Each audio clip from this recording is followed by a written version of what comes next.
other advocacy throughout that time. So the floor is yours. Mr. Chairman, thank you so much for your personal invitation, for your leadership, and for your friendship. I'm honored to be back. Psalms 96:14 asks, "Who will rise up for me against the wicked? Who will take a stand for me against evildoers?" Nigeria is facing one of the gravest religious freedom crises in the world. As the former chairman of the House Foreign Affairs Committee on Africa, I have visited and have seen firsthand the direness of the conditions in what is now the deadliest place on earth to be a Christian. They are targeted, displaced, and killed simply for their faith. The ancient plea, "Is there no help for the widow's son?" still echoes today. Since 2019, nearly 17,000 Christians have been killed.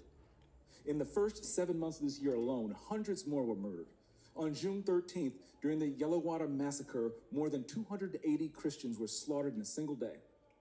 These are not isolated tragedies, but a sustained pattern of religiously motivated violence, often ignored or even enabled by the Nigerian government. Extremist groups like Boko Haram, Fulani militants, and ISIS West Africa attack often without any meaningful intervention from authorities. The lack of response has created an atmosphere of impunity where Christians continue to live in constant threat and fear. The United States has previously recognized this crisis. President Trump not only designated Nigeria as a country of particular concern during his first term, but redesignated it again in his second term after President Biden inexplicably removed that designation. Religious persecution is tied to political repression and weakening institutions in Nigeria. Example, the detention of Nnamdi Kanu is a clear example. In 2022, Nigeria's Court of Appeal struck down the charges against him and ordered his release. The UN Working Group on Arbitrary Detention has also called for his unconditional release. Yet he remains in solitary confinement, in deteriorating health, and recently had to represent himself in court. Nigeria has signaled that the law is optional and targeting Christians is fair game. Just hours ago this morning, despite the pleas and cries of the Nigerian people and many Nigerian lawmakers, Nnamdi Kanu was convicted on all charges. For fiscal year 2025, the U.S. has requested nearly $8 billion for sub-Saharan Africa. But when Americans see political prisoners, judicial defiance, and the slaughter of Christians, they understandably ask as they meet their own struggles, why should our tax dollars support governments that refuse to protect their own people? Is our aid aiding a genocide? Nigeria is a nation of tremendous potential, but that potential is being choked out by violent persecution of its Christian population. No country can build a stable future where churches are burned, believers are killed, and communities live in fear. The United States must stay engaged, and Nigeria must change course now. Mr. Pratt, a direct question. Do you believe, in your professional assessment, that the government of Nigeria has been infiltrated by jihadists? I do not believe that the government of Nigeria has been infiltrated by jihadists. Okay, because when you look at the selective enforcement of the rule of law, one might question if there are any favoritism or looking the other way when groups are being specifically targeted, despite the fact, as my colleague Mr. Moore mentioned, not enforcing the rule of law with regard to weapons. My next question, how has the Nigerian government reacted since President Trump's country of particular concern designation announcement? They have taken the designation very seriously. There is a senior delegation here now. They will meet with the most senior officials of the U.S. government this week. And we have already demarched the government in Abuja and here in Washington on the action plan. And I can say that the results so far have been positive in terms of cooperation. The Nigerian government needs to do more to address this issue themselves, but what measures are being taken to assist Nigeria to increase its focus on persecution, particularly in the Middle Belt? Yeah, so thank you for your question, Congressman James. As you mentioned, the Middle Belt is a particular concern. That's where Christians, you mentioned Yellowater, where 250 or 280 Christians were killed, massacred They were targeted because they were Christians. Churches have been burned there. There have been internally displaced people there. And so we're reviewing all options at the State Department, including Chairman Smith, you mentioned our bureau, we have Global Magnitsky Act sanctions.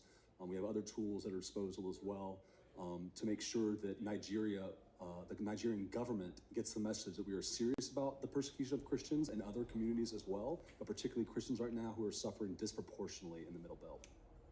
Thank you for your answer, Mr. Chairman. Thank you for having me again. God bless you, and good luck. I'm here for you. Thank you, Committee, James, and I want to thank him. February of 2024, he had a very important hearing on Nigeria and other advocacy throughout that time. President Trump says the persecution and killing of Christians in Nigeria is, quote, genocide. Others say it's not quite that simple, but there is no doubt Nigeria has a major problem with mass killings and kidnappings of both Christians and Muslims going back more than 10 years. This week, 2 more mass abductions at schools in the country's north and west. Hundreds of children taken from a Catholic school yesterday. One bishop urging action there. Without quick intervention, Christianity risks elimination in parts of northern and middle belt Nigeria within a very short time. The church alone cannot stop the killings. It requires coordinated political, military, and humanitarian intervention. Mr. Chairman and members, the blood of Nigerian Christians cries out to you people. We cannot afford to wait any longer. Let's bring in Reverend Father Rebelius Ahula of the Catholic Diocese of Makurdi in Nigeria. He's also the director of the Foundation for Justice, Development, and Peace. Peace, it seems, is in short supply in your country. Thank you, John, for having me. And I want to thank you very much for this platform. Actually, there is no peace. Even though I heard the Foundation for Justice, Development, and Peace. We have been noticing for many years, we've been witnessing for many years killings and adoptions like you just described. I come from Benue State, which is part of the middle belt of Nigeria, where we have documented these killings since 2001. So it's not just 10 years like people want to refer to. Maybe the peaking of the killings and abductions can be reduced to 10 years, but we have systematic documentation of these killings taking place as far back as 2001, when the Catholic Church in the diocese first opened an internally displaced people's camp. So we have experienced these killings and displacement for many, many years. It's not just 10 years.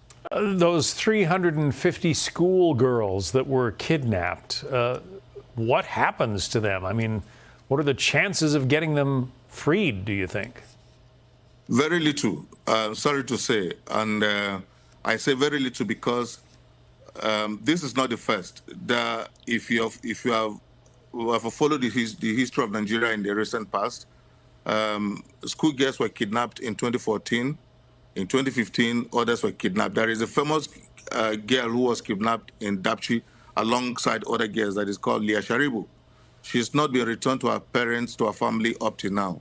The many others who have been kidnapped like that have not been returned. So I'm sorry to say, but I think that the chances will be very slim. Because these Islamists, what they do is that they either marry these young girls or they trade them off to other Arab countries. We hear that Libya is a transit point. In my own state, there is a case last week of some girls who were trafficked to those places. And so many of them will be sold, or many of them will be married to these militants themselves.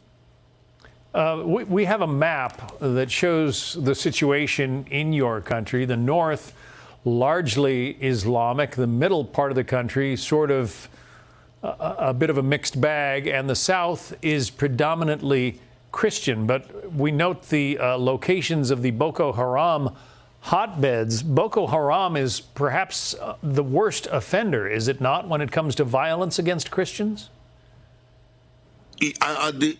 When Boko Haram started, it was the worst offender to violence against Christians. It started in the northeast of our country, in a place called Borno State.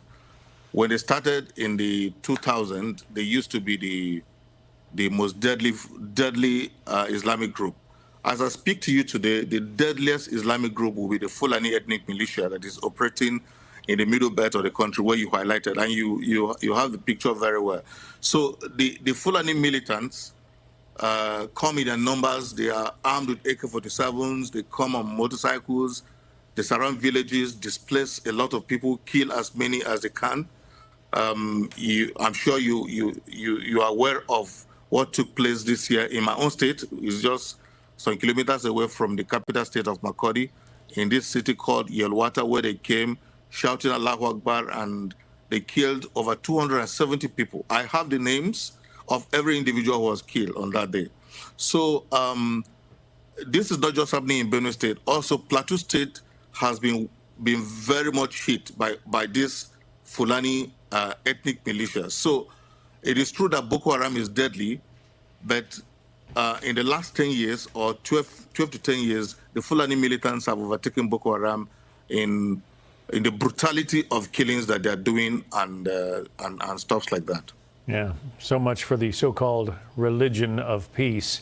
Reverend Exactly. Father Remilius Hula, we wish you well, and we urge strength and prayers as you continue. Thank you, John. I thank you for giving us this platform, because many times our stories have been stifled and no one wants to take our news. Yeah. So I thank you for giving us this platform. And please thank President Trump, who has brought this to the attention of the world. I think by his intervention, Nigeria is discussing this issue and the world is getting to discuss this issue. Thank you very much for this. The President of the United States is on your side, and that certainly helps. Thank you. Thank you.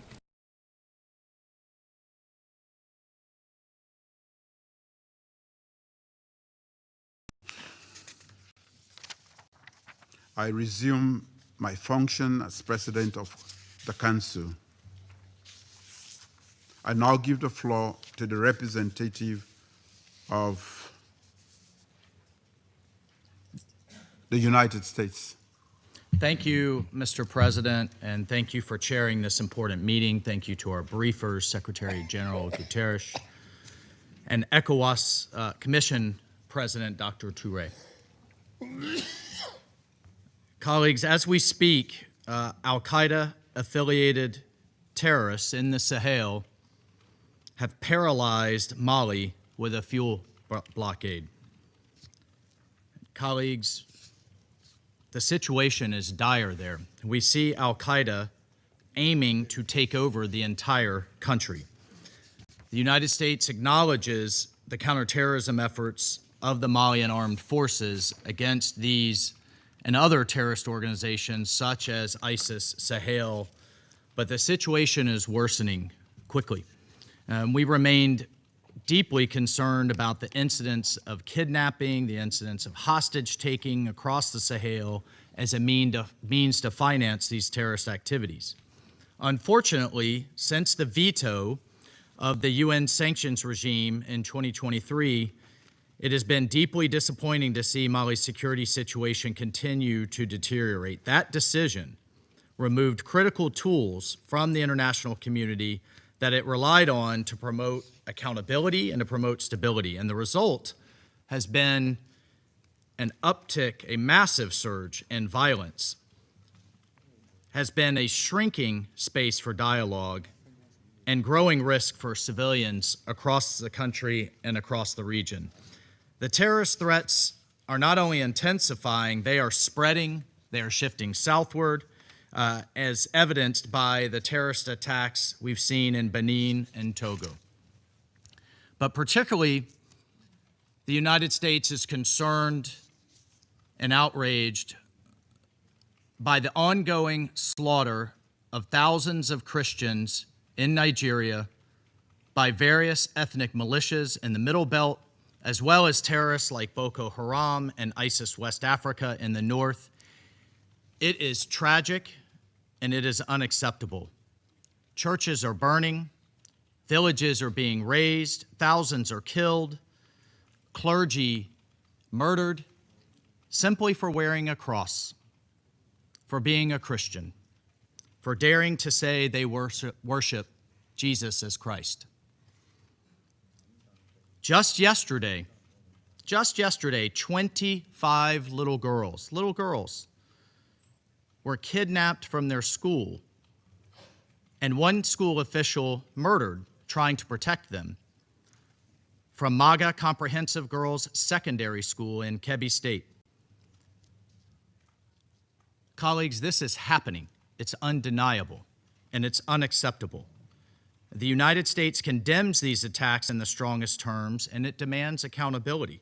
And as President Trump has made clear, we will not stand by while such atrocities are happening in Nigeria. The government of Nigeria must take immediate steps and do more to increase security, respond to early warnings, end impunity, and address the drivers of violence. And colleagues, we need to see African leadership on these matters, and we need to see a coordinated response among all countries in the region. The situation is critical. The United States will continue to work with regional partners to counter these common threats. Thank you, Mr. President. I thank the representative of the United States for the statement. I now give the floor to the representative of China. You decided to use Christians in place of Biafra to catch President Trump's attention?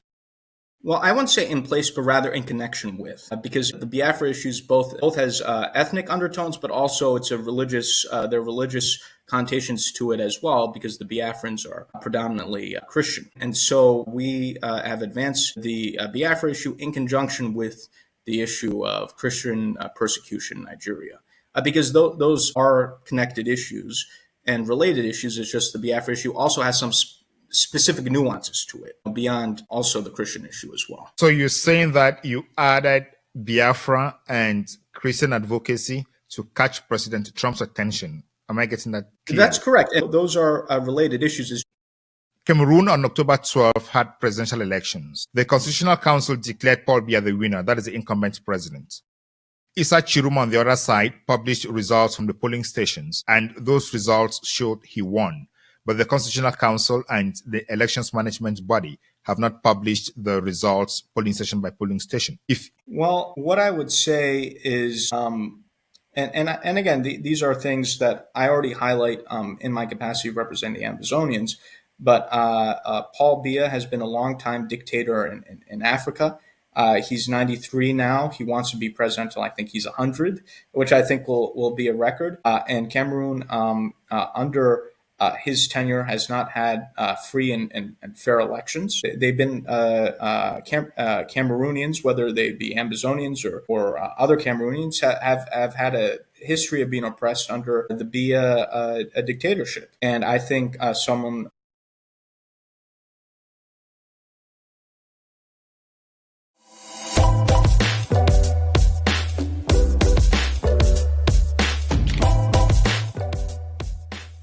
Ladies and gentlemen, you're welcome again to the Beyond Africa podcast with me, your host, Ngalim Bernard.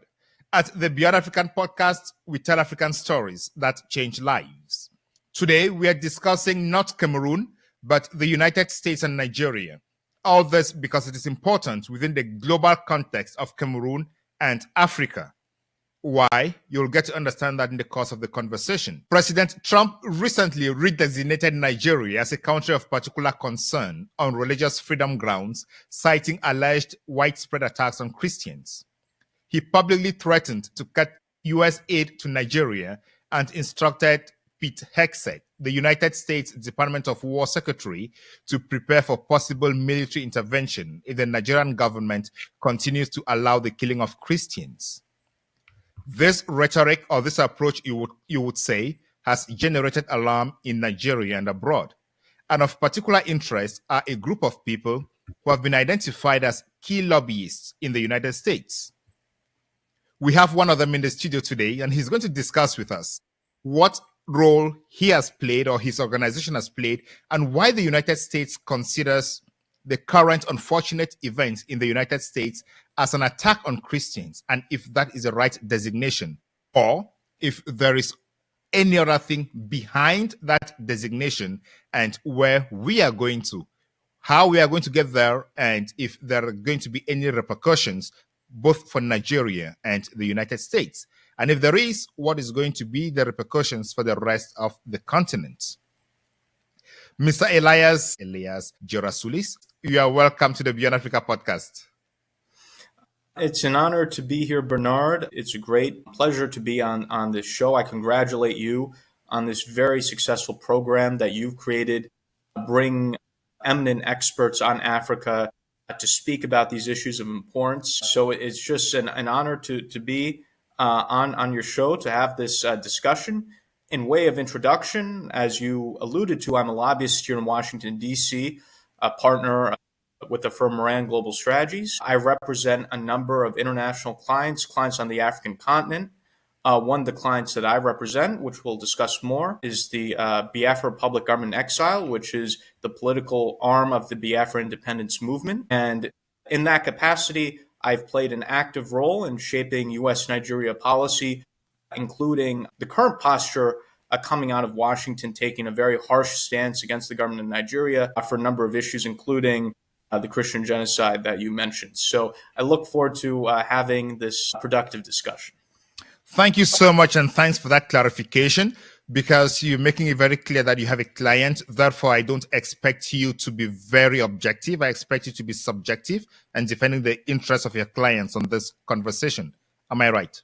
That's correct.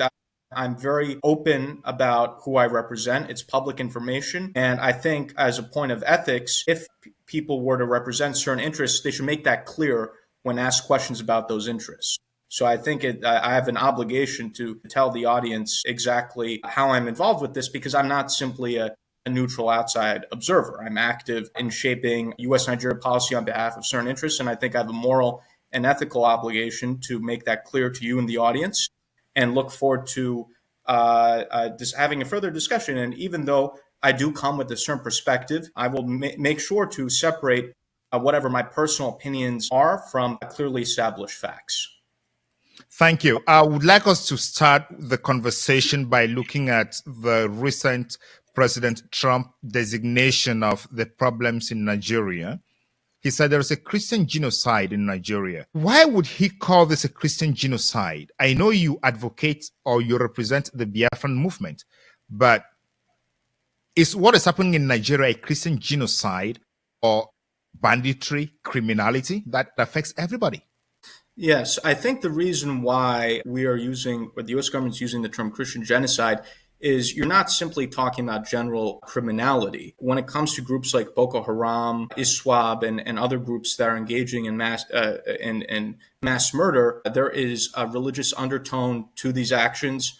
Their actions are targeted against Christians. Yes, there also have been other individuals who've been murdered as well, moderate Muslims and so forth. But there's a clear religious undertone in terms of the targeted killings that are being taken place. And genocide is as much about intent as it is about the number of people who are killed, which in this case is quite significant. So this is not simply a matter of general criminality like in other contexts. There are religious and other motivations in the context of the killings that are happening, the groups that are behind it, and ultimately the complicity of the government of Nigeria as well in terms of the insecurity in the country.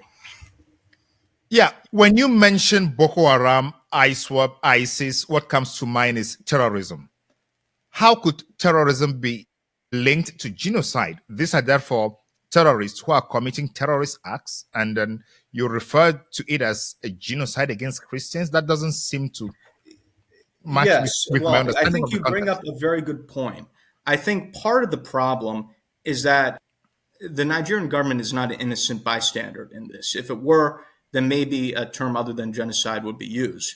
But the problem is that the government of Nigeria is complicit in what is happening, and you have elements of the government of Nigeria that are tied to these terrorist groups. So if we look at the current government of Nigeria, the vice president of the country currently, Shettima, has deep ties to Boko Haram. Some have called him the co-founder of Boko Haram.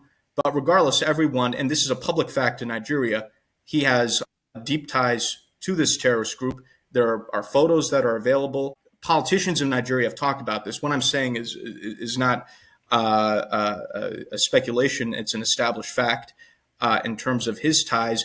You have elements of the Nigerian military that also have ties to the same terrorist groups. And there have been famous instances of this. For example, back in 2014, there were plans between the U.S. and the Nigerians to rescue the Chibok schoolgirls. And one of the plans was foiled because elements of the Nigerian military leaked the planned operations to the terrorist groups. So the reason why the term genocide, or you've also heard the term Christian persecution, is being used is that you also have complicity of elements. I'm not saying the entire Nigerian government, but at least elements of the Nigerian government that are sympathetic to these same terrorist groups or who have relations with the same terrorist groups. And I think that's a fundamental part of the problem. And in a way, it's almost, to use an American phrase, asking the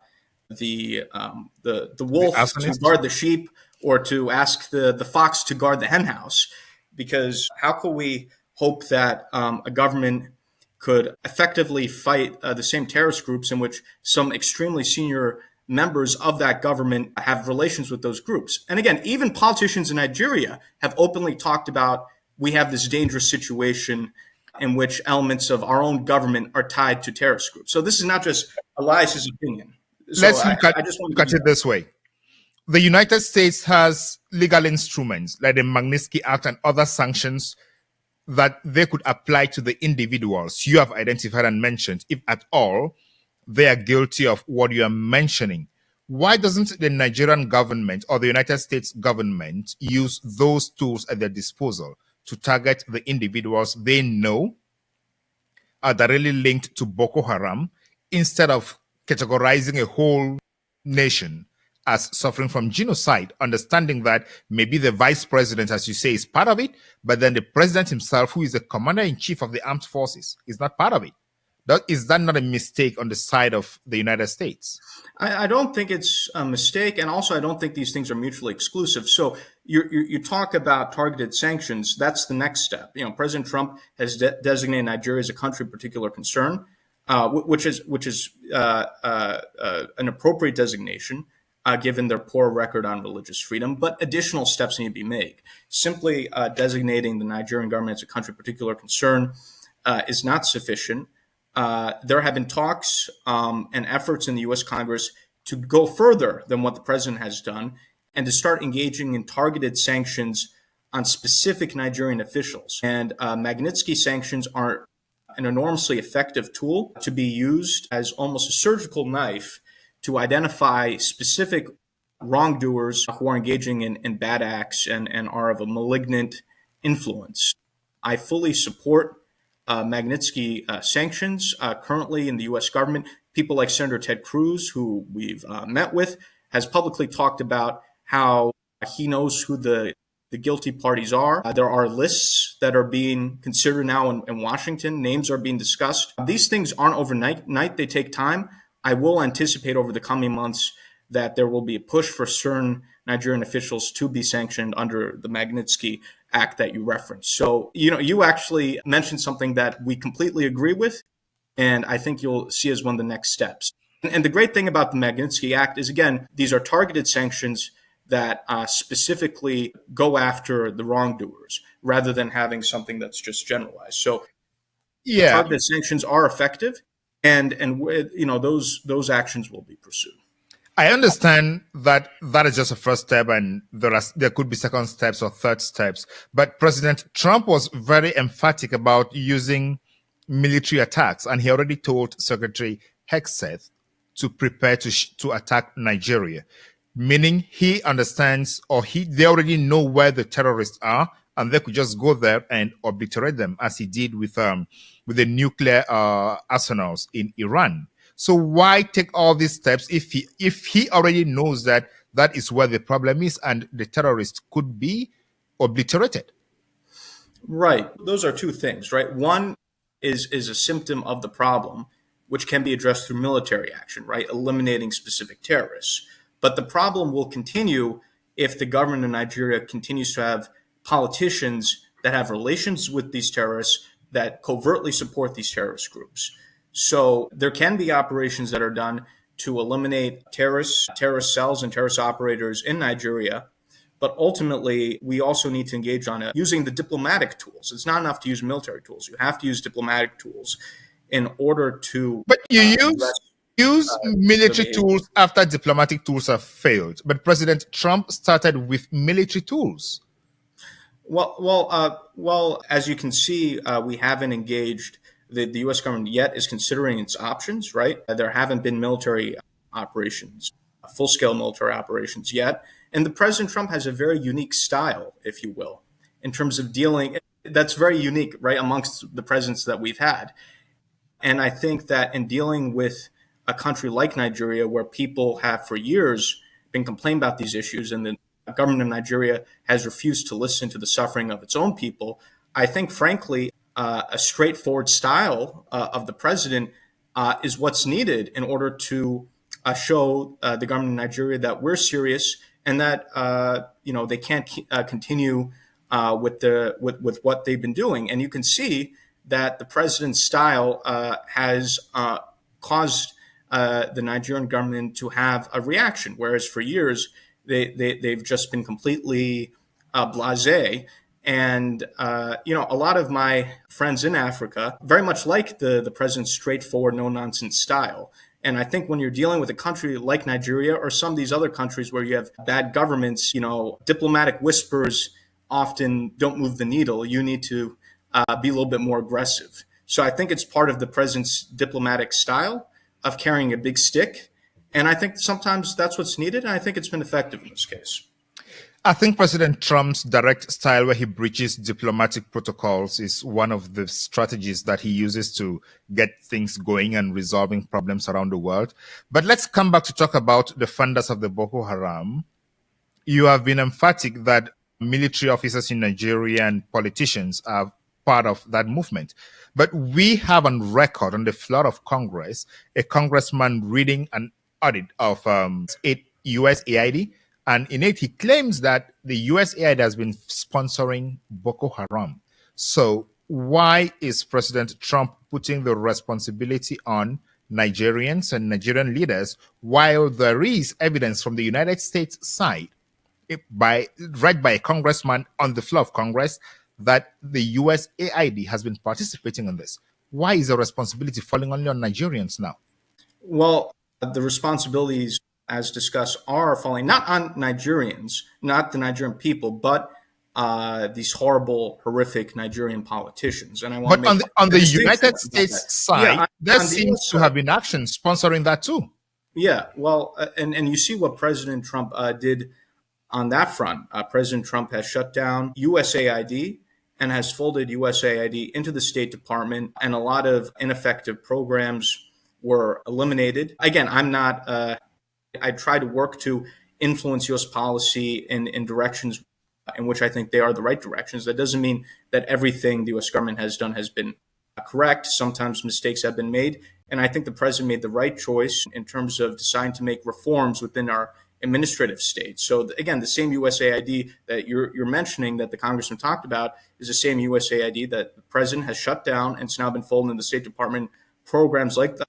Those programs have been closed. And there have been other programs, too, that have made absolutely no sense whatsoever. We've, unfortunately, USAID, which had, started with good intentions, had a variety of programs that just didn't make any sense, that were a waste of taxpayer money, sometimes even working against our interests.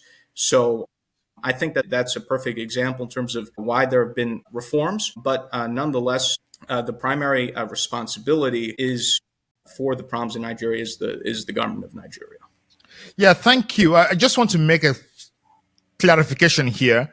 You don't work for the State Department. So what you are saying is just your understanding of how the State Department and the government of the United States is operating and the processes, how you read them from outside. Am I being right? Well, yeah. Well, I'm a lobbyist, government relations consultant here in Washington, D.C., so I'm not an employee or representative of the U.S. government. That being said, I work closely with all the parts of the U.S. government, including our Congress, State Department, White House, National Security Council, and other agencies.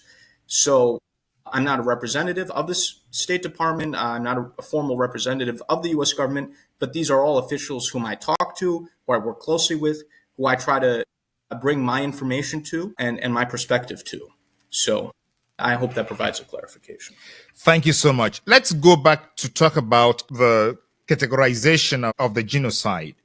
In his testimony to the Subcommittee on Africa in Congress recently, Ambassador Jonathan Pratt said, in northern Nigeria, Christians live under constant threat from these terrorist organizations, compounding this unacceptable level of violence against vulnerable Christian communities. Nigeria continues to prosecute blasphemy cases, which my colleague will discuss in more detail. This claim of genocide against Christians and Christian persecution, is that based on what is happening to Christians only in the north of Nigeria or everywhere across Nigeria? Yeah, this is a broader issue, and let's bring this beyond the issue of simply terrorism.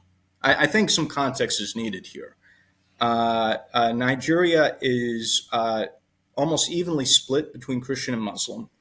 For a period of a few decades, there was an attempt to have a balance of power in the country where there was, you could say, an informal understanding that there should be a rotation between Christian and Muslim presidents and vice presidents, and that the government should be secular. And there was a very fragile balance of power. And that balance of power was upset in 2015 with the rise to power of the former military dictator of Nigeria, Buhari, as president. And he began the process of introducing Islamic fundamentalism into the government, engaging, that's when you started to have the increased persecution of the Biafrans and the Biafran independence movement. You start to have policies about reintegration of quote unquote repentant terrorists into the Nigerian military.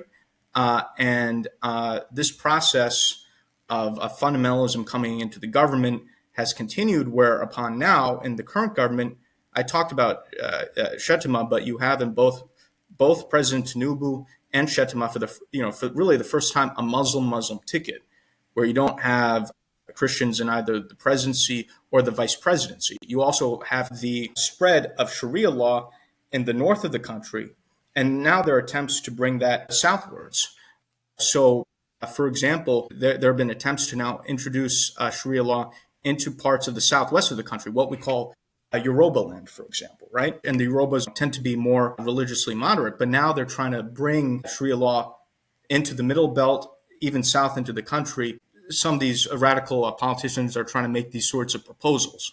You also have, again, the terrorists, Fulani herders coming from the north into the middle belt, and even now parts of both the southwest and the southeast, what we call Biafra land. So there's considerable concern by many elements of the country, actually, that you have basically a fundamentalist capture of the key institutions of government in the government and the military. And it's something that is deeply concerning to people. So I think that's a very important factor as well. That's also, of course, connected to this issue of terrorism as well. So that's just another factor that is deeply concerning, I think, to both Biafrans and Nigerians generally, as well as to the U.S. government, frankly. I get you very well. What difference do you make between the Fulani herders and the Boko Haram terrorists? Because when I listen to you, it looks like the two are the same.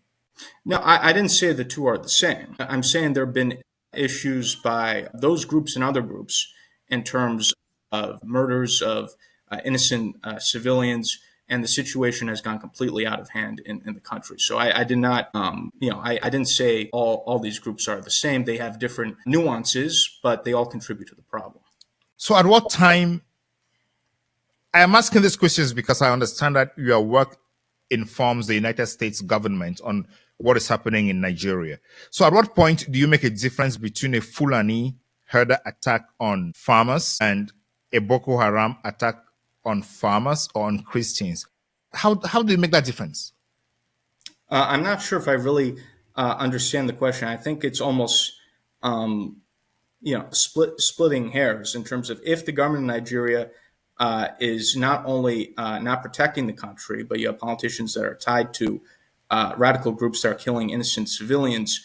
whether or not an innocent person's murdered by Fulani herders or by Boko Haram. I think it's a problem either way. So I'm not sure if I understand what kind of distinction. Point. I get the point where you are making the argument that it doesn't matter whether it is called a genocide or it's called Christian persecution. What matters is insecurity, and the government of Nigeria is not performing its role. And that's where many people are offended by the government of Nigeria, because they try and engage in semantics in terms of it's not Christian genocide, and that's not the technical term, and there is no genocide, and maybe use this other term. And even if you see the reactions, forget about the US government, if you see the reactions of many Nigerians, they themselves get furious when they see these Nigerian media spokespeople trying to, split hairs over definitions and terms.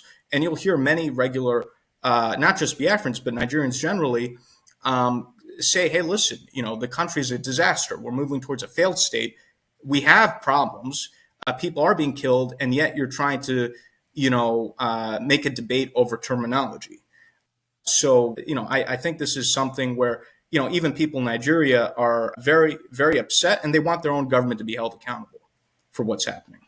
Okay, so I'm happy with that clarification. So at this point, from your understanding of what the United States Congress and White House and State Department are thinking, what would be a solution that the United States would say, okay, the Nigerian government is doing everything now to protect Christians? What is going to happen for them to say that that is happening? Yeah, I think when you're dealing, again, with a country in Nigeria, with the types of people that are running the government, the best tool to use is really sanctions, including targeted sanctions. When these corrupt Nigerian politicians, for example, are no longer able to, let's say, launder their money in the U.S. and other places, if, let's say, their assets are seized, because also many of these officials are completely corrupt in outrageous ways.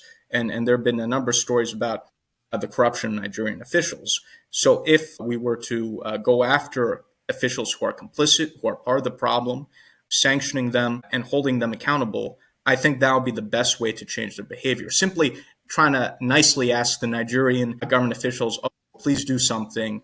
People have been asking the Nigerian government to do something for years. Clearly, they have not cared to do anything, and the problem's only gotten worse. So I think when you're dealing with a conundrum like Nigeria or any other, and these other governments too, I think, a tough approach is what's needed, frankly. And the same goes to, for other governments in Africa as well, where, let's say, and especially with more autocratic regimes. But, that's a separate discussion.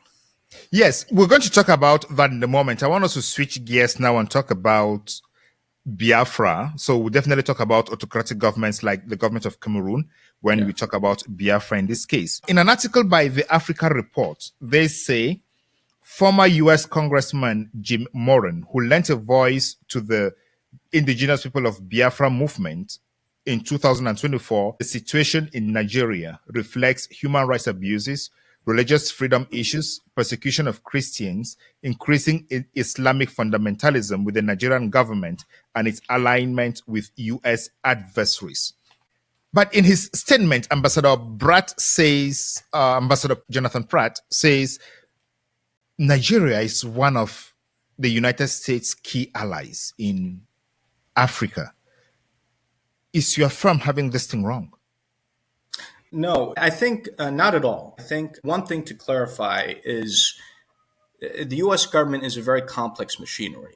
It works in a very unique way. On any particular issue, you'll have different parts of the U.S. government that may have different points of view, right? What matters is what's the overall political consensus among those who are the decision makers. In this case, when it comes to taking a strong stance against the government of Nigeria, you see extremely strong support in the United States Congress.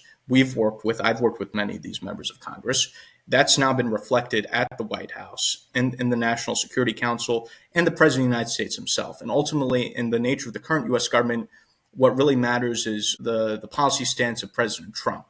The viewpoint of the president is reflective in U.S. government policy. This is different than, let's say, other administrations where decisions are made at a more bureaucratic level through the interagency process. In this case, what the U.S. government policy is the viewpoint of President Trump. The State Department tends to be a little bit more, how shall we say, conservative and risk averse usually.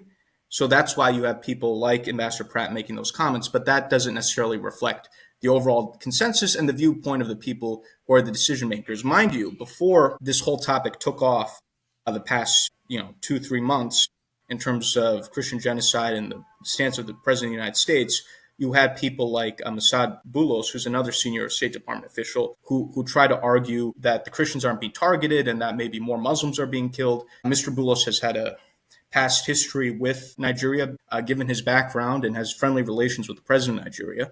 But then the president of the United States decided to take a different stance, given the mood in Congress and other parts of the government. I guess what I'm trying to say is the stance of the U.S. government is very clear through the opinion of the president of the United States. President Trump has even made comments saying Nigeria is a disgrace. So with due respect, what really matters is the viewpoint of President Trump, his influential people in the White House, and his allies in the U.S. Congress. And Ambassador Pratt, I think, is speaking in diplomatic terminology, but that's not really driving the U.S. policy right now. Yeah, so I just want to give you that. Yeah, that background was necessary. And somebody who's listening to us now, it's definitely asking, how did you get to President Trump's ears, whereas his own ambassador could not convince him on these issues? Well, that's why lobbying is important here in Washington, D.C. It's to engage in an education campaign. For the past year, we've been very proactively lobbying members of the U.S. Congress, educating them on these issues, building alliances. And again, we can't take all the credit. You've also had some pro-Christian evangelical groups that were very active and also lobbying on behalf of similar issues, Christian persecution in Nigeria. And some of those groups we've allied and worked with and cooperated with in terms of our lobbying efforts. And because of the alliances we built in the U.S. Congress, and you had people like Senator Ted Cruz, who are extremely influential, who introduced legislation calling for sanctions on Nigeria, that penetrated into the White House, into places like the National Security Council, which is very influential in this particular White House. And eventually that percolated to the president, and the president decided to take action on the issue. So lobbying is systematic. You build alliances, and if you build enough alliances with influential members of Congress and other individuals who speak directly to the president, that can influence the viewpoint of the president of the United States. And also, too, I think this was very natural for the president because many of his supporters are people who are evangelicals or pro-Christian and so forth. So I think this was a very natural decision for him to make. Am I understanding you very clear that in your lobbying and advocacy, you have decided to use Christians in place of Biafra in order to catch President Trump's attention? Well, I wouldn't say in place, but rather in connection with, because again, the Biafra issues both has ethnic undertones, but also it's there are religious connotations to it as well, because the Biafrans are predominantly Christian. And so we have advanced the Biafra issue in conjunction with the issue of Christian persecution in Nigeria. Because those are connected issues and related issues. It's just the Biafra issue also has some specific nuances to it beyond also the Christian issue as well. So you're saying that you added Biafra and Christian advocacy to catch President Trump's attention. Am I getting that clear? That's correct. And again, those are related issues. It's just the Biafra matter also has some additional elements and nuances to it. What are those additional elements and nuances? Well, when it comes to the persecution the Biafrans have faced, part of it, there is a religious element to it because the Biafrans are a significant bulk of the Christian population of the country. But there's also an ethnic element because Biafrans, one of the major tribes in Biafra land are the Igbo people who've suffered significant persecution in Nigeria in the 1960s. Of course, you're aware that there was a civil war where the Biafrans tried to establish their independence, and they had their own state for 3 years, recognized by some countries. Unfortunately, they were re-annexed by Nigeria, and unfortunately, they were never really fully accepted back into society. They face discrimination and marginalization since the end of the Civil War. They haven't been able to get, for example, the Nigerian presidency. And there's, for example, a lot of that part of the country, Southeast Nigeria, the Nigerian government has purposely neglected to invest in that area. developed the infrastructure of that area. You have Port Harcourt, for example, that's still been completely undeveloped. This is all intentional to punish the people of what we call the Southeast Nigeria, or Biafra. So there's been very unnecessary persecution and marginalization, which has only gotten worse with the recent governments in Nigeria, and you know, this is something that needs to be I hear all those points, but one point came to mind, or one point struck me more. Did you say Nigeria re-annexed Biafra? What I was trying to get at is, you know, after the Biafrans declared independence in 1967, there's a 3-year civil war, and then Nigeria unfortunately won the civil war. You know, that's what I was trying to convey. Okay, so Nigeria won the civil war, and Biafra became reintegrated into. That's what I was saying. Yes. So what is the basis for the Biafran movement of independence right now? Is it a historical base or an economic? I think it's a combination of a lot of things. I think a fundamental part of the problem is Nigeria is really an artificial amalgamation of the British, where they put together disparate peoples under colonial borders. In 1914, you have the Biafrans in the southeast, you have the Yorubas in the southwest, and then you have the Hausas and Fulanis in the north. Unfortunately, the British played some games where they favored politicians in the north, which they felt could be more easily controlled, and empowered the northern politicians for political power in Nigeria, even though you have the human capital and the economic resource space in the south of the country. The Biafrans or Igbo people are incredibly educated, entrepreneurial, and also the Yorubas in the southwest. You have Lagos. They're also very educated. A lot of the Nigerian professors that you see are of Yoruba background, for example. And also that's where you have considerable natural resources, and let's say in the Biafra territory in terms of oil and gas and so forth, which unfortunately they don't get the benefit of that. So the country was put together, and again, when there was an attempt of having a balance of power between Christian and Muslim presidents and vice presidents, you know, the country was kind of barely holding together in this dysfunctional way.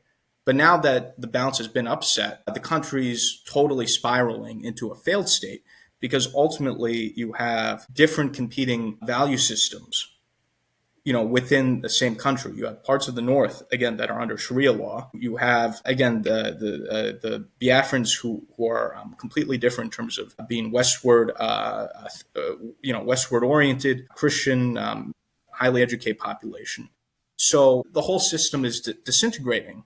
And we've seen this in this happen in other cases, in other contexts, like, for example, the breakup of Yugoslavia and so forth.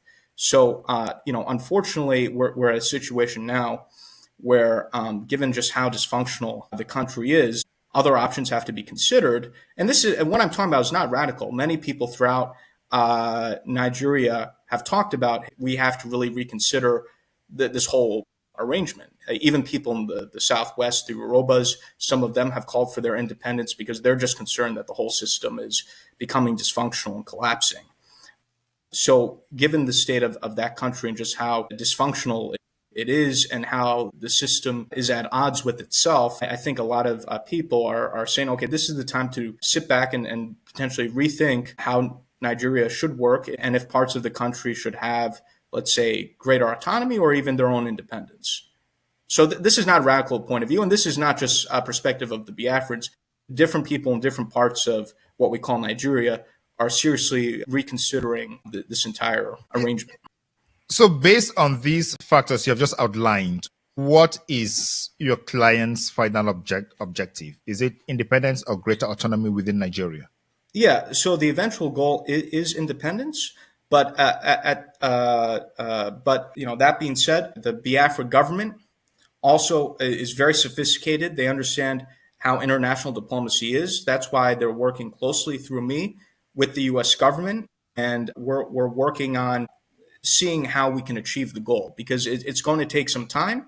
And there going to have to be transitionary processes as well as we work towards the eventual goal of independence. The creation of entities that are autonomous or newly independent states.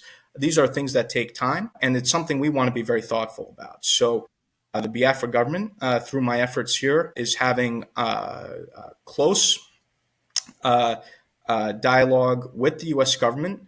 And this is a process that we're working on, but it's going to take time. And we're making sure that we're working with the U.S. and other necessary stakeholders to work towards the eventual goal.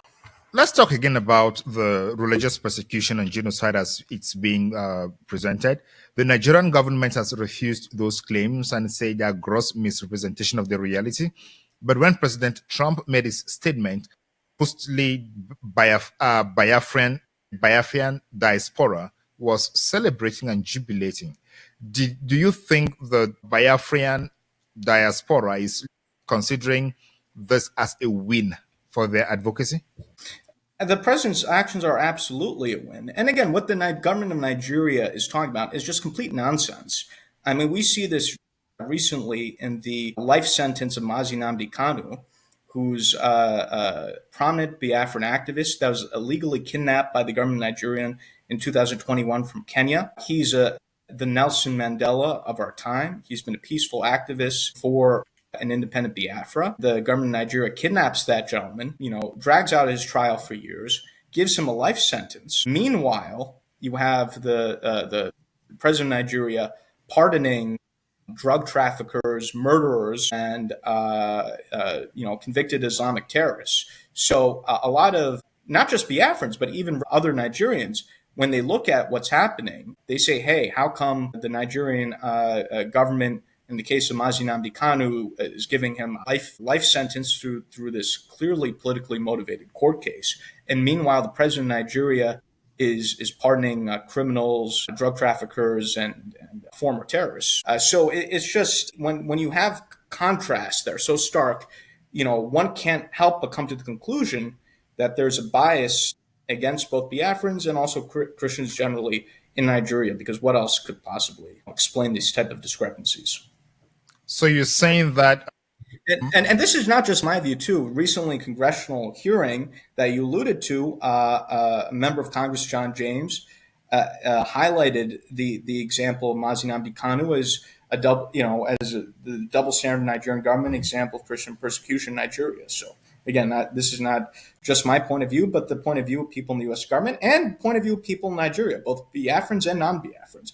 A lot of Nigerians, again, non-Biafrans, think that the Nigerian government's prosecution and life sentence of Nnamdi Kanu is completely ridiculous and absurd. Yeah, I don't want to adjudicate. Again, that's just one example to show you why what the Nigerian government says is just absurd. That's right. I don't want to adjudicate those issues because we could have a different conversation on the judgment itself that was delivered 100 and something pages, but we could have a separate conversation on that one. But that's just to answer your question, though. What I want to touch, do you believe that Nnamdi Kanu did not commit any crime, or are you saying that the sanction was more than the crime he committed? He did not commit any crime. He was agitating for the independence of Biafra. He had an organization, the indigenous people of Biafra. He was a peaceful activist, and the government of Nigeria has not presented any convincing evidence regarding any crimes that he committed. It seems that from the perspective of the government of Nigeria, simply having the viewpoint of supporting Biafran independence is a crime in and of itself. And I think that's just, again, completely absurd. People should have the right to free speech and the right to have different political viewpoints. So what is the main leverage right now that the Biafran movement has as compared to the Republic of Nigeria, to the Federal Republic of Nigeria? Because the Biafran movement is actually advocating for independence, as you said, but at this material moment, it looks like President Trump is rather focused on bringing in sanity as regards Christians. So what leverage does the Biafran movement have to press the right buttons? Well, we have a lot of support here in Washington, D.C. Again, there's certain things I can't go to due to their sensitivities, but we've met with senior people in Congress and the White House and other places as well. I think given the acknowledgement of the poor treatment of Christians in Nigeria, right, that there is a greater sympathy or openness towards having a separate Christian state in the south of the country, and in this case, Biafra. And the Biafrans, and I'll speak generally again because I can't go into private conversations, have a lot to offer the United States. The Biafrans have, as I'll talk about what's been mentioned in press reports, have offered military bases to the United States in the Gulf of Guinea. There are immense oil and gas deposits in Biafra. That's actually majority of Nigeria's oil and gas. The Biafrans will be more than happy to renegotiate more favorable contracts with U.S. oil and gas companies, cooperation with the U.S. government on counterterrorism, and other benefits. And the U.S. government is very much interested in having greater presence in West Africa. There have been a number of coups in the Sahel, Niger, Mali, Burkina Faso. We've lost some of our military installations and bases in those countries. There's an interest in having alternative allies in West Africa to make up for those losses so we can maintain a presence. And Biafra offers an ideal place for the U.S. to have presence in the Gulf of Guinea. And unfortunately, because the Nigerian government has just proven to be so problematic, and there have been efforts over the years to try to work with the government of Nigeria, and it's just been not very fruitful. There's an openness now to alternative allies. I'll give you another analogy in a different part of the continent. We have in East Africa, Somalia, which has been a failed state for a long time. You have the separate de facto state of Somaliland, which is self-governing, but they're not recognized yet by the U.S. or the international community as an independent country. That being said, because Somaliland is developing good relations with the U.S., they've made open offers to the United States in terms of bases, port deals, natural resource deals.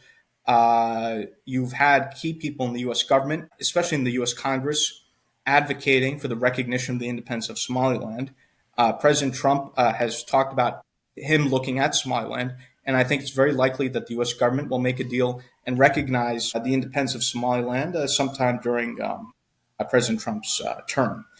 So there is currently, with the existing administration and Congress, an openness to engage in deal-making in Africa, which presents an opportunity for, again, depending on the right circumstances, independence movements in Africa, depending on, again, the circumstances and what they're willing to offer the United States. Yeah. So why do these deals leave African states their sovereignty and the economic development? Because from independence till today, we've seen African states losing all their natural resources and their wealth generation to superpowers. And it sounds like these countries are offering all this to the United States to come continue the journey. So where do we stand? Look at Niger. All the uranium is gone, but there is no electricity in Niger.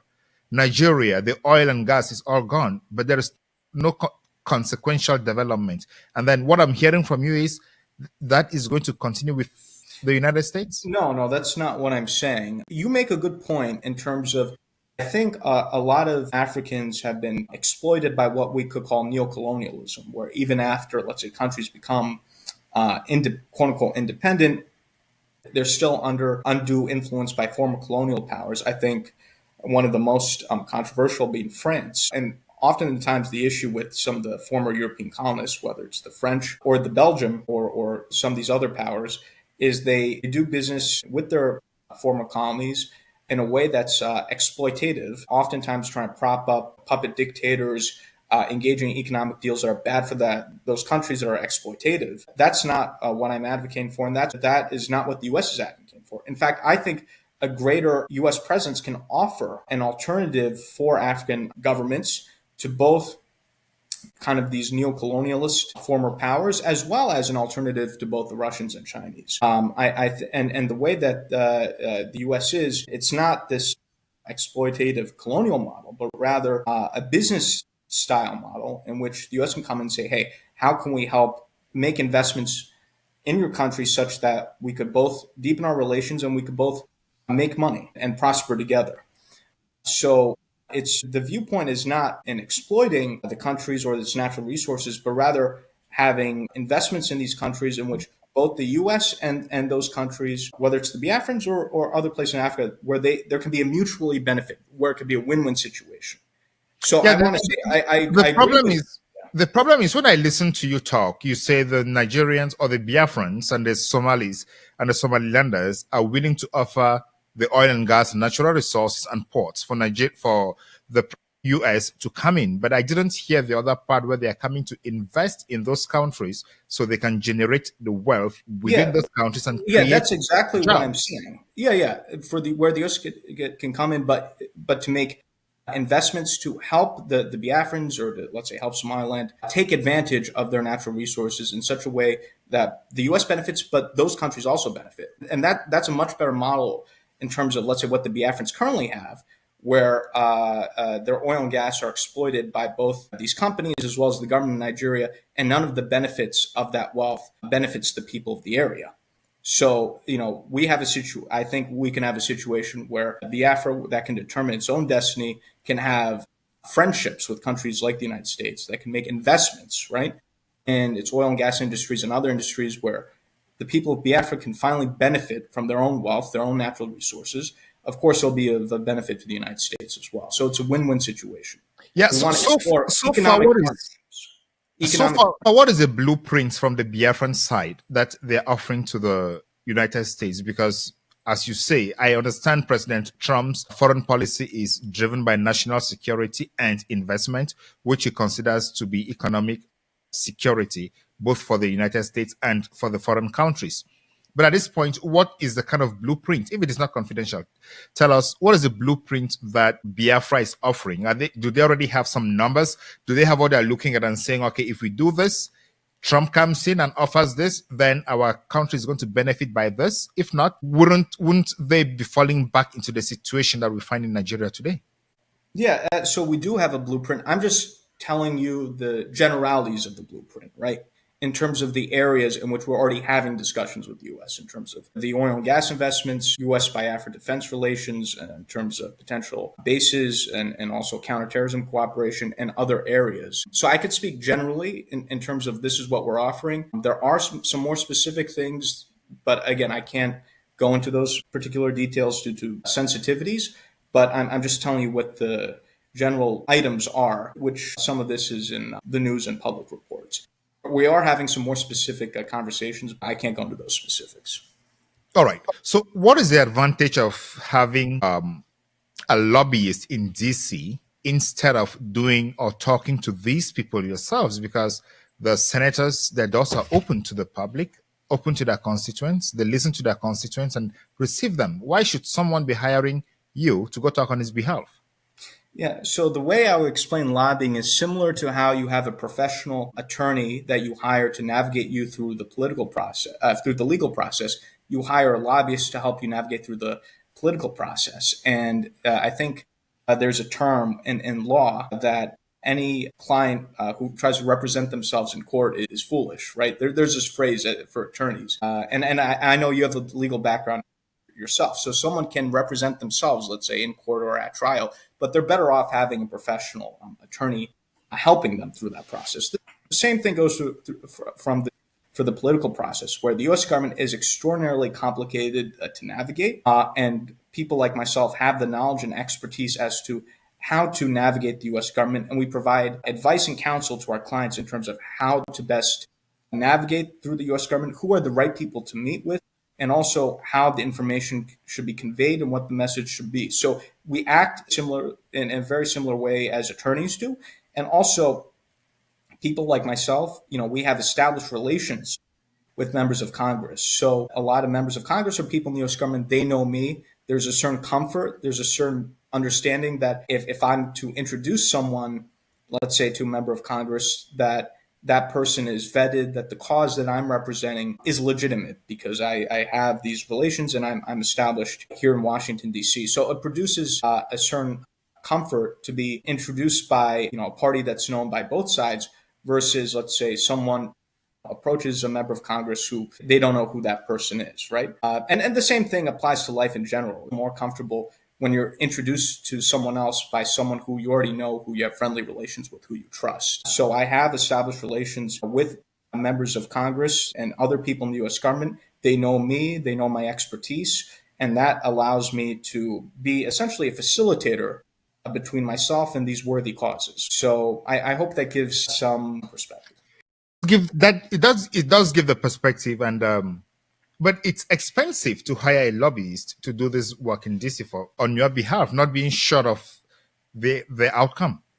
It's an investment that I think should be viewed as a political investment, and it's something that's very effective. That's why so many countries and international causes hire lobbyists. And I think given the results that we've achieved, and this is not just me saying it, senior officials in the government of Nigeria have openly attacked me and have blamed my lobbying and so forth. So even the Nigerian government itself, you could say, has acknowledged the effectiveness of my lobbying, although they're not happy about it, whereas my client is happy about it. So I think clients can decide the effectiveness of the services given the results. In this case, we've achieved, I think, significant results. And in fact, there's even a tweet, I forget by who, but there's a tweet online that went viral, 500,000 tweets, saying, the lobbying campaign that our firm engaged on behalf of the Biafrans was one of the best returns on investment in history, which I think was a little bit flowery. But, clients can judge, and people can generally judge in terms of, whether or not a lobbyist is achieving results and influencing opinion or not. So Biafrans are already happy while they have not yet had their independence. You say, is that what you're telling me? Well, Biafrans are happy about the results we're achieving, but we're still working towards the goal. Achieving a newly independent state in Africa or anywhere takes time. We've engaged in our lobbying campaign. I've been involved in representing the Biafrans for a little bit more than a year now. In the cases of some countries, it's taken decades for them to obtain their freedom and independence. So we've achieved a lot in a short period of time, and we're working towards the goal. These things don't happen magically overnight, and anyone who says that they're going to achieve a newly independent state overnight is not a serious person, in my opinion. These statecraft takes time, especially if you want to do it the right way. I don't want to go so much into that. That was not the focus of our conversation today. But you've mentioned the Biafrans and Somaliland that are advocating for independence. And the Ambazonian movement is linked with the Biafran movement. And the leaders of the Ambazonian movement and the leaders of the Biafran movement are in jail. Do you have any relationship with the Ambazonian movement? Yes, so I also have experience with the Ambazonian movement. I'm the lobbyist here in Washington, D.C. for the Ambazonian Governing Council, and so I have an understanding of the Ambazonian cause as well. And, it's something that has relations to Biafra, as you said, because Amazonian Biafra, those regions border each other, and some of the Biafran groups have collaboration with Ambazonian groups. And are you proud that you're putting yourself in the middle of a region that is likely being destabilized in Africa? Well, the way I view it is I hope I could play a constructive role in terms of coming to positive conclusions in these issues, because I think if you don't have, let's say, any sort of international interest or U.S. mediation, let's say, for example, in the case of Cameroon, you've had the Anglophone crisis for the past, I think, 9 years now, and it hasn't gotten the attention that it deserves. I think highlighting the issues to the U.S. and the international community and trying to get some interest in terms of resolving the problem, it can be helpful. So I view myself as trying to have a positive role in an area that has had conflict and instability, and trying to be constructive, because otherwise some of these conflicts will continue to be neglected and the problems will just continue to worsen. So President Trump is on record as saying he has resolved at least eight conflicts around the world, and he wants to prevent other conflicts. If you were to advise President Trump about conflicts, let's say you meet President Trump today and you were to talk to him about conflicts in Africa, what are the 3 top conflicts you're going to talk to him about? Yes, so obviously I would talk to him about the Amazonia, Cameroon conflict, the Anglophone crisis. I think President Trump, who has negotiated 8 or so peace agreements or negotiations, that would be a perfect place where he could be a mediator. Obviously, I would talk to him about Biafra and our interest in, having the U.S. Play a role in deal making with Biafra. You mentioned a third. There are a number of conflicts that could also be highlighted. You have what's happening in Sudan, for example. President Trump has indicated that he now wants to get involved in resolving the conflict in Sudan, and I commend him for that. So I think Sudan is something I would mention. You've also have had a tremendous amount of instability in Central African Republic. That's another place you could look into as well. So those are other areas that I think the president can look into, should look into. And again, I'm very pleased now that President Trump, in a tweet or Truth Social, the president enjoys social media, has finally mentioned what's happening in Sudan, which has been, again, one of those areas that has been neglected. A big part of the problem is some of these conflicts just receive absolutely no attention, and people are suffering. And I think just having some attention to these issues is so important. So I think if the president can play a positive role in negotiating the situation in Sudan, I think that'll be a great win for his administration. The President Trump has already tried to broker deals between Rwanda and Democratic Republic of Congo. So I commend these efforts and engagements, and they should continue with these efforts and engagements. All right. You say you are the lobbyist and you speak to these people. What about a situation where one side has a lobbyist and the other side has a lobbyist? How does that play out? Because I don't think it's like a situation where you go to court, you have the prosecution and the defense, and they argue following specific laws, specific procedures, and then based on the law to have an outcome. So if there are two different lobbyists on the cause arguing two different stories, how do you play that out? That's a very good point, and it happens quite often here in Washington, D.C., where you have lobbyists, let's say, representing the opposite sides, right, of a particular issue. And what's needed in that situation is to present the better argument. And I think a member of Congress has the right, or any U.S. government official has the right to listen to both sides and see what makes more sense and make their best judgment. And so that's how those situations play out. And again, someone like myself or any other lobbyist cannot guarantee what a U.S. government official will do. And anyone who says that is, again, not being genuine. But what we can do is present our best arguments to the decision makers, make sure they have the information. They could then process information from possibly the opposing side and then make their own judgments and come to their own conclusions. So again, this sometimes happens here in Washington, and I think that's perfectly fine. I think we should have a healthy competition of ideas, and then U.S. officials can make their own best judgment. All right, I want to give you a hypothetical here. It's a practical example, and I hear how that plays out. Cameroon on October 12 had presidential elections. The Constitutional Council declared Paul Biya the winner, that is the incumbent president. Issa Chiruma on the other side published results from the polling stations, and those results showed he won. But the Constitutional Council and the elections management body have not published the results polling station by polling station. Now, if you are hired to represent Chiruma to make a case to the United States Senate and government, what would be your best strategy? Well, what I would say is, and again, these are things that I already highlight in my capacity of representing the Amazonians. But Paul Biya has been a longtime dictator in Africa. He's 93 now. He wants to be president until I think he's 100, which I think will be a record. And Cameroon, under his tenure, has not had free and fair elections. They've been Cameroonians, whether they be Amazonians or other Cameroonians, have had a history of being oppressed under the Biya dictatorship. And I think the Cameroonian opposition, individuals such as Chiruma, can make the argument that a democratic Cameroon will be better for the people of Cameroon and will also create a situation of a healthier Cameroon that will be a better partner for the United States that can help stabilize the situation within Cameroon. Part of the reason why you've had instability in the country, whether it's the Anglophone crisis or other problems, is because of the mismanagement of the Biya government.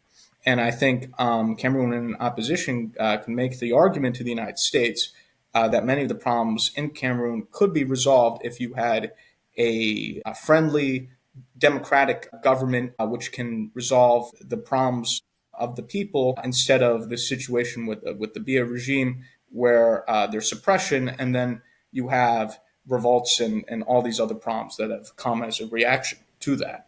So I think there's a persuasive case at this moment that the opposition could make, and you have members of especially members of Congress like the Senate Foreign Relations Chairman who are skeptical of the Biya regime and others. Yeah, the Biya regime has many critics in the U.S. for their lack of democracy and many other problems.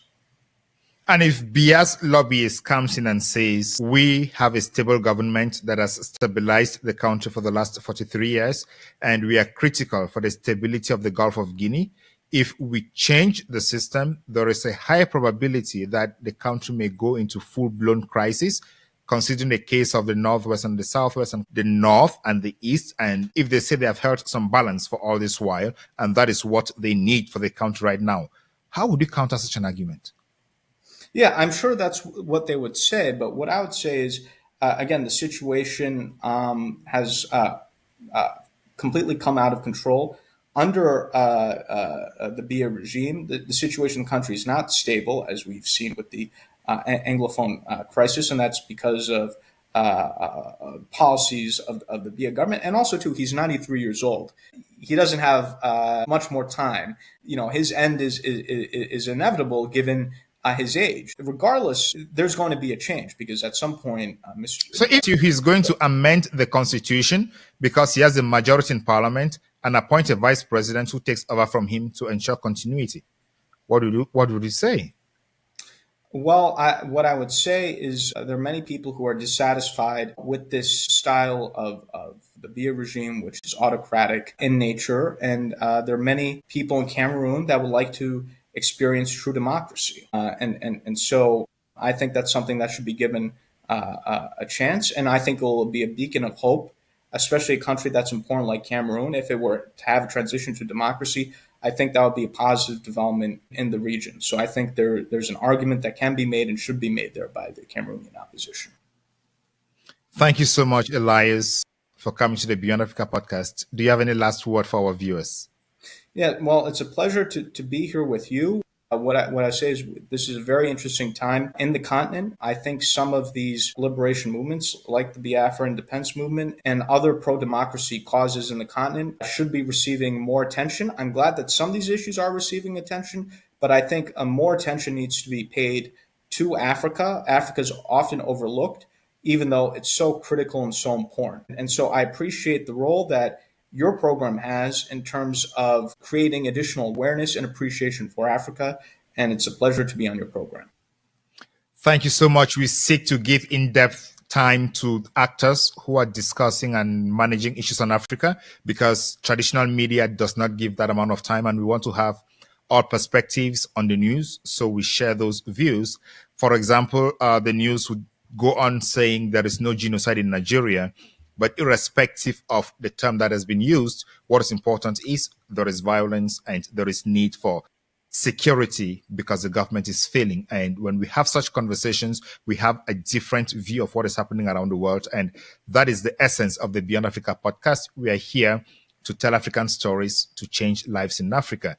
And thank you again for coming to the Beyond Africa podcast, Elias Jerasulis. Ladies and gentlemen, thank you so much for watching. What a time to be alive and what a time to follow African politics. I have been your host, Ngalim Bernard. See you in the next episode of the Beyond Africa podcast. I resume my function as President of the Council. I now give the floor to the representative of the United States. Thank you, Mr. President, and thank you for chairing this important meeting. Thank you to our briefers, Secretary General Guterres, and ECOWAS Commission President Dr. Touré. Colleagues, as we speak, Al-Qaeda-affiliated terrorists in the Sahel have paralyzed Mali with a fuel blockade. Colleagues, The situation is dire there. We see al-Qaeda aiming to take over the entire country. The United States acknowledges the counterterrorism efforts of the Malian armed forces against these and other terrorist organizations such as ISIS, Sahel, but the situation is worsening quickly. We remained deeply concerned about the incidents of kidnapping, the incidents of hostage-taking across the Sahel as a means to finance these terrorist activities. Unfortunately, since the veto of the UN sanctions regime in 2023, it has been deeply disappointing to see Mali's security situation continue to deteriorate. That decision removed critical tools from the international community that it relied on to promote accountability and to promote stability. And the result has been an uptick, a massive surge in violence, has been a shrinking space for dialogue and growing risk for civilians across the country and across the region. The terrorist threats are not only intensifying, they are spreading, they are shifting southward, as evidenced by the terrorist attacks we've seen in Benin and Togo. But particularly, the United States is concerned and outraged by the ongoing slaughter of thousands of Christians in Nigeria by various ethnic militias in the Middle Belt, as well as terrorists like Boko Haram and ISIS West Africa in the north. It is tragic and it is unacceptable. Churches are burning, villages are being razed, thousands are killed, clergy murdered simply for wearing a cross, for being a Christian, for daring to say they worship Jesus as Christ. Just yesterday, 25 little girls were kidnapped from their school and one school official murdered trying to protect them from MAGA Comprehensive Girls Secondary School in Kebbi State. Colleagues, this is happening. It's undeniable and it's unacceptable. The United States condemns these attacks in the strongest terms, and it demands accountability. And as President Trump has made clear, we will not stand by while such atrocities are happening in Nigeria. The government of Nigeria must take immediate steps and do more to increase security, respond to early warnings, end impunity, and address the drivers of violence. And colleagues, we need to see African leadership on these matters, and we need to see a coordinated response among all countries in the region. The situation is critical. The United States will continue to work with regional partners to counter these common threats. Thank you, Mr. President. I thank the representative of the United States for the statement. I now give the floor to the representative of China. James, and I want to thank him. February of 2024, he had a very important hearing on Nigeria and other advocacy throughout that time. So the floor is yours. Mr. Chairman, thank you so much for your personal invitation, for your leadership, and for your friendship. I'm honored to be back.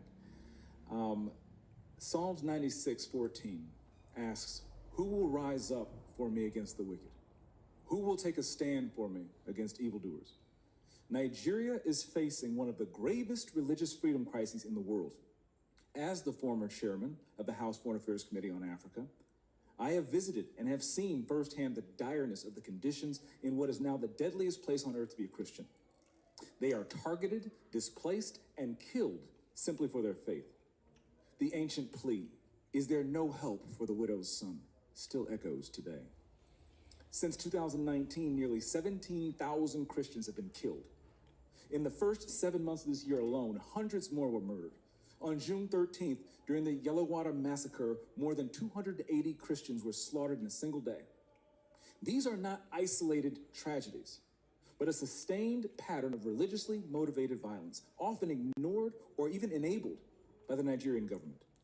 Extremist groups like Boko Haram, Fulani militants, and ISIS West Africa attack often without any meaningful intervention from authorities. The lack of response has created an atmosphere of impunity where Christians continue to live in constant threat and fear. The United States has previously recognized this crisis. President Trump not only designated Nigeria as a country of particular concern during his first term, but redesignated it again in his second term after President Biden inexplicably removed that designation. Religious persecution is tied to political repression and weakening institutions in Nigeria. Example, the detention of Nnamdi Kanu is a clear example. In 2022, Nigeria's Court of Appeal struck down the charges against him and ordered his release. The UN Working Group on Arbitrary Detention has also called for his unconditional release. Yet he remains in solitary confinement, in deteriorating health, and recently had to represent himself in court. Nigeria has signaled that the law is optional and targeting Christians is fair game. Just hours ago this morning, despite the pleas and cries of the Nigerian people and many Nigerian lawmakers, Nnamdi Kanu was convicted on all charges. For fiscal year 2025, the U.S. has requested nearly $8 billion for sub-Saharan Africa. But when Americans see political prisoners, judicial defiance, and the slaughter of Christians, they understandably ask as they meet their own struggles, why should our tax dollars support governments that refuse to protect their own people? Is our aid aiding a genocide? Nigeria is a nation of tremendous potential, but that potential is being choked out by violent persecution of its Christian population. No country can build a stable future where churches are burned, believers are killed, and communities live in fear. The United States must stay engaged, and Nigeria must change course now. Mr. Pratt, a direct question. Do you believe in your professional assessment that the government of Nigeria has been infiltrated by jihadists? I do not believe that the government of Nigeria has been infiltrated by jihadists. Okay, because when you look at the selective enforcement of the rule of law, one might question if there are any favoritism or looking the other way when groups are being specifically targeted, despite the fact, as my colleague Mr. Moore mentioned, not enforcing the rule of law with regard to weapons. My next question, how has the Nigerian government reacted since President Trump's country of particular concern designation announcement? They have taken the designation very seriously. There is a senior delegation here now. They will meet with the most senior officials of the U.S. government this week. And we have already demarched the government in Abuja and here in Washington on the action plan. And I can say that the results so far have been positive in terms of cooperation. The Nigerian government needs to do more to address this issue themselves, but what measures are being taken to assist Nigeria to increase its focus on persecution, particularly in the Middle Belt? Yeah, so thank you for your question, Congressman James. As you mentioned, the Middle Belt is a particular concern. That's where Christians, you mentioned Yalwada, where 250 or 280 Christians were killed, massacred. They were targeted because they were Christians. Churches have been burned there. There have been internally displaced people there. And so we're reviewing all options at the State Department, including Chairman Smith, you mentioned our bureau, we have Global Magnitsky Act sanctions. We have other tools at our disposal as well to make sure that Nigeria, the Nigerian government gets the message that we are serious about the persecution of Christians and other communities as well, but particularly Christians right now who are suffering disproportionately in the Middle Belt. Thank you for your answer, Mr. Chairman. Thank you for having me again. God bless you, and good luck. I'm here for you. Thank you, Committee, James, and I want to thank him. February of 2024, he had a very important hearing on Nigeria and other advocacy throughout that time. So, the floor is yours. Mr. Chairman, thank you so much for your personal invitation, for your leadership, and for your friendship. I'm honored to be back. Psalms 96:14 asks, "Who will rise up for me against the wicked? Who will take a stand for me against evildoers?" Nigeria is facing one of the gravest religious freedom crises in the world. As the former chairman of the House Foreign Affairs Committee on Africa, I have visited and have seen firsthand the direness of the conditions in what is now the deadliest place on earth to be a Christian. They are targeted, displaced, and killed simply for their faith. The ancient plea Is there no help for the widow's son? Still echoes today. Since 2019, nearly 17,000 Christians have been killed. In the first 7 months of this year alone, hundreds more were murdered. On June 13th, during the Yellowwater massacre, more than 280 Christians were slaughtered in a single day. These are not isolated tragedies, but a sustained pattern of religiously motivated violence, often ignored or even enabled by the Nigerian government. Extremist groups like Boko Haram, Fulani militants, and ISIS West Africa attack often without any meaningful intervention from authorities. The lack of response has created an atmosphere of impunity where Christians continue to live in constant threat and fear. The United States has previously recognized this crisis. President Trump not only designated Nigeria as a country of particular concern during his first term, but redesignated it again in his second term after President Biden inexplicably removed that designation. Religious persecution is tied to political repression and weakening institutions in Nigeria. Example, the detention of Nnamdi Kanu is a clear example. In 2022, Nigeria's Court of Appeal struck down the charges against him and ordered his release. The UN Working Group on Arbitrary Detention has also called for his unconditional release. Yet he remains in solitary confinement, in deteriorating health, and recently had to represent himself in court. Nigeria has signaled that the law is optional and targeting Christians is fair game.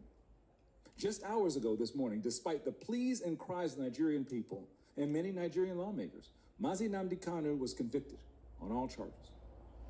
For fiscal year 2025, the U.S. has requested nearly $8 billion for sub-Saharan Africa. But when Americans see political prisoners, judicial defiance, and the slaughter of Christians, they understandably ask as they meet their own struggles, why should our tax dollars support governments that refuse to protect their own people? Is our aid aiding a genocide? Nigeria is a nation of tremendous potential, but that potential is being choked out by violent persecution of its Christian population. No country can build a stable future where churches are burned, believers are killed, and communities live in fear. The United States must stay engaged, and Nigeria must change course now.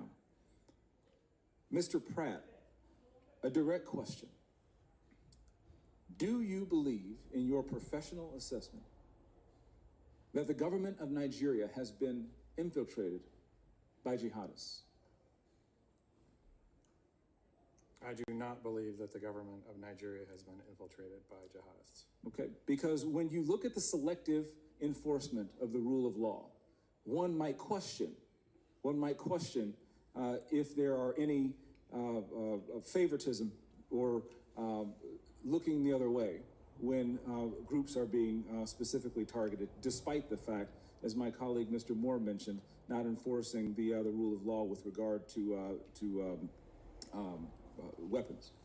My next question, how has the Nigerian government reacted since President Trump's country of particular concern designation announcement? They have taken the designation very seriously. There is a senior delegation here now. They will meet with the most senior officials of the U.S. government this week. And we have already demarched the government in Abuja and here in Washington on the action plan. And I can say that the results so far have been positive in terms of cooperation. The Nigerian government needs to do more to address this issue themselves, but what measures are being taken to assist Nigeria to increase its focus on persecution, particularly in the Middle Belt? Yeah, so thank you for your question, Congressman James. As you mentioned, the Middle Belt is a particular concern. That's where Christians, you mentioned Yellowwater, where 250 or 280 Christians were killed, massacred. They were targeted because they were Christians. Churches have been burned there. There have been internally displaced people there. And so we're reviewing all options at the State Department, including Chairman Smith, you mentioned our bureau, we have Global Magnitsky Act sanctions. We have other tools at our disposal as well to make sure that Nigeria, the Nigerian government gets the message that we are serious about the persecution of Christians and other communities as well, but particularly Christians right now who are suffering disproportionately in the Middle Belt. Thank you for your answer, Mr. Chairman. Thank you for having me again. God bless you, and good luck. I'm here for you. Thank you, Committee, James, and I want to thank him.